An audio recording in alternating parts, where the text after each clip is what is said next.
suis le président de la, de la société NFC Interactive, jeune société créée en juin 2014, avec 3 autres associés, tous chercheurs ou docteurs en informatique, issus du laboratoire bordelais de recherche informatique. J'ai un parcours, on va dire, relativement classique, donc un bac B il y a longtemps, une maîtrise de gestion il y a longtemps également à l'IAE de Lyon.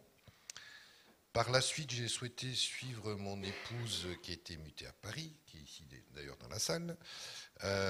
Et donc, comme toute personne cherchant du travail, je réponds à des annonces, à différentes annonces, dans mes domaines plutôt gestion, droit, audit d'entreprise. À ma grande stupéfaction, parce que je ne comprends toujours pas pourquoi, un cabinet de conseil me retient pour participer à l'ouverture de capital du groupe Renault. Autant vous dire que je n'étais pas trop formé là-dedans. Immédiatement, on me demande de gérer un site qui est le site de Flins. Alors pour ceux qui ne connaissent pas le groupe Renault, le site de Flins fabrique les Twingo et les Clio. L'objectif était de conseiller les salariés du site sur les différentes formules de souscription d'actions dans le cadre de la privatisation du groupe. 65 nationalités différentes, 4000 salariés. J'avais 26 ans. Bon, un peu impressionnant comme truc. Néanmoins, on s'en sort pas trop mal avec l'équipe que je devais diriger à l'époque. Et par la suite, on me demande de faire exactement le même exercice, mais pour ce coup-ci, pour le compte de la CEITA. Pour ceux qui se souviennent, c'est l'ancienne société des cigarettes en France. En suivant, j'intègre un cabinet de conseil, je devais avoir 27 ans, à Paris, dont ma mission était de conseiller des chefs d'entreprise sur la conduite de leur entreprise. Certains étaient de 30 ans mes aînés, donc autant vous dire là aussi qu'il faut utiliser d'autres méthodes et d'autres solutions pour les convaincre compte tenu de mon âge. En suivant, nous décidons de revenir sur Bordeaux. À ce moment-là, j'intègre peu de temps un groupe de transports internationaux, puis un groupe informatique, et enfin, quelqu'un ici le sait, François, pendant une douzaine d'années, un groupe de médias très connu localement, donc je ne vais pas vous dire son nom. Pendant toutes ces expériences et dès ma formation universitaire, qui était très orientée gestion, j'ai souhaité faire des stages dans le domaine commercial. Alors si vous vous remettez il y a 25 ans, 25-27 ans dans le domaine commercial, un stage pour apprendre des bonnes méthodes, il n'y en avait pas beaucoup, c'était des stages dans le domaine des assurances notamment, ou des stages dans d'autres domaines de ce style. Pourquoi ? Parce que, ou les photocopieurs, entre autres, pour ceux qui s'en souviennent, parce que c'était d'excellentes écoles de vente, et notamment de l'approche client, de la satisfaction client, de la compréhension du besoin du client, et de pouvoir proposer des nouveaux services aux clients. À la suite de l'expérience média, donc je rencontre mes associés actuels sur ce projet de création de société dans le domaine donc, du mobile, de l'interaction, des services autour du mobile et des différents types de connexions. Je n'ai pas une grande connaissance de ces domaines, néanmoins je m'y étais intéressé depuis plusieurs années.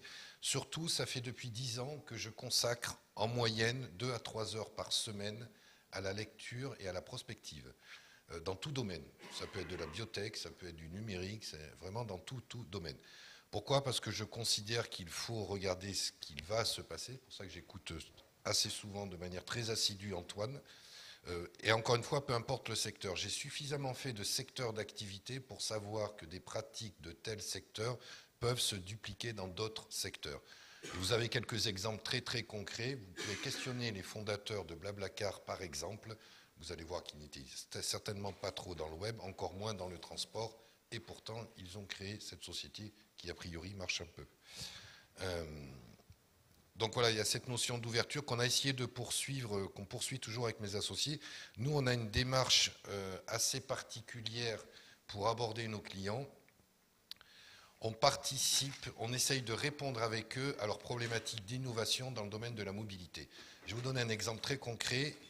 Sur Bordeaux, on va développer, là d'ici le mois de septembre, pour une grosse société, un gros industriel français, une solution autour de la notion de chantier connecté. Pourquoi ? Parce qu'à l'heure actuelle, quand vous passez devant un chantier, il n'y a strictement aucune information. Si vous êtes riverain ou si vous êtes commerçant, le chantier vous occasionne plusieurs gênes. Et il n'y a en règle générale très très peu d'informations et surtout pas d'échange entre ceux qui font les travaux et vous qui habitez à côté. Donc on va trouver par des solutions de mobilité et de digitalisation des différents documents et de la progression du chantier un moyen pour rassurer, c'est ça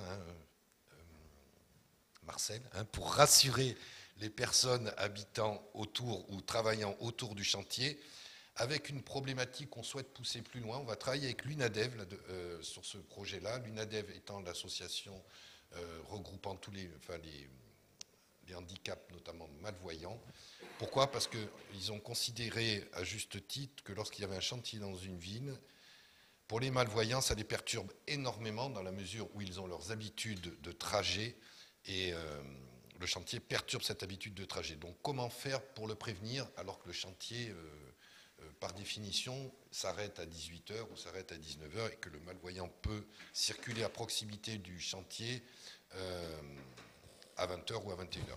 En fait, on va créer une solution mobile où il sera prévenu en utilisant le Bluetooth directement par une voix lui alertant de la présence du chantier sur tel nombre de mètres pendant telle période, etc., etc. L'objectif étant de partir systématiquement de l'utilisateur. On entend très très souvent des problématiques où on dit tiens j'ai une super techno, j'ai un super site internet, etc., j'ai une très bonne idée, mais on ne l'a jamais testé auprès des utilisateurs, d'où les risques d'échec. Je viens de recruter sur Paris un développeur informatique. Alors, le diplôme, très sincèrement, on ne l'a pas trop regardé. On a regardé les différents langages qu'il maîtrisait, peu importe qu'il ait un diplôme ou pas, du moment qu'il maîtrise les langages sur lesquels nous allons travailler à terme, ça nous intéresse. J'ai 2 fils, il y en a un qui est présent dans la salle, il est certainement meilleur que moi pour programmer mon portable. Donc ça ne sert à rien d'apprendre, pour moi, d'apprendre à le programmer. Ce qui me sert par contre, c'est de recruter les bonnes personnes pour le bon poste, maîtrisant les langages qui vont être de plus en plus utilisés. Cette personne est un Algérien qui part de Tizi Ouzou il y a 4 ans, qui a intégré la France pour faire un premier master puis un deuxième en alternance. Encore une fois, ce n'est pas trop les diplômes. Dans l'entretien que j'ai eu avec lui, ce qui m'a le plus intéressé, c'est que pour s'en sortir et pour financer ses études, d'abord il a travaillé à côté, premièrement, et deuxièmement, il a essayé de créer lui-même un site internet et des solutions autour de ce site internet. Donc il a eu une démarche proactive d'entrepreneuriat. Et c'est ça qui est intéressant dans son parcours. Pourquoi? Parce que demain, peu importe qu'il soit un très très bon ingénieur, un très très bon technicien, je vais le mettre en contact avec des clients. Donc s'il n'a pas cette notion et cette conscience du contact client, du service client, aussi bon soit-il, cela ne servira à rien du tout. Donc ça, c'est un des objectifs que l'on a dans le recrutement, c'est de pouvoir recruter des personnes qui sont à l'écoute, sont en éveil, et après maîtrisent alors soit des techniques de vente, des techniques de marketing, des techniques informatiques, des langages informatiques. Mais si vous n'avez pas ces préambules-là, ça ne sert pas à grand-chose. Et ces préambules ne s'acquièrent pas forcément par l'expérience, s'acquièrent surtout par le comportement, s'acquièrent surtout par les échanges que vous pouvez avoir à droite et à gauche tout au cours de votre parcours et scolaire et par la suite professionnel. Les stages là-dessus sont plutôt période très très importante justement avant d'intégrer une entreprise. Voilà, nous on privilégie davantage ces axes-là.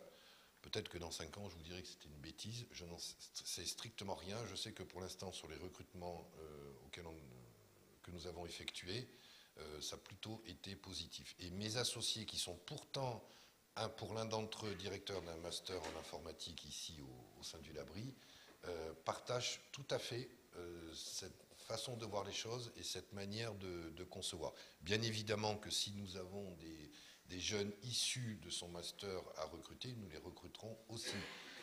Seulement et seulement si ils ont cette ouverture client.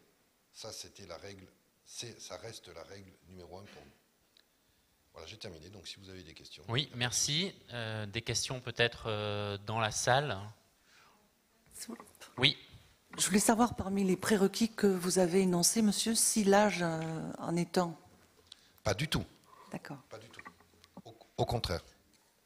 Pour moi, une personne, 24 ans, 25 ans, va apporter énormément de choses à l'entreprise, son dynamisme, son punch, sa pêche, etc., son ouverture en règle générale.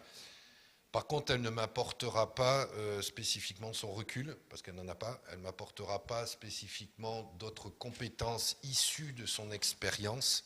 Et donc, je pense que c'est un mix des deux qu'il faut dans l'entreprise. Moi, je ne suis pas du tout partisan de pousser les... En plus, je vais bientôt être cinquantenaire, de pousser les cinquantenaires dehors. Bien au contraire, je pense qu'on en a... au sein d'une entreprise, on a autant à en retirer qu'un jeune de 25 ans. Peu importe qu'il n'ait pas le même degré de maîtrise technique, peu importe. Par contre, il va avoir un degré de maîtrise de l'approche humaine nettement plus intéressant. Et c'est ce qui m'intéresse. Merci beaucoup, Nicolas. Merci. On a dit passer un petit peu le temps.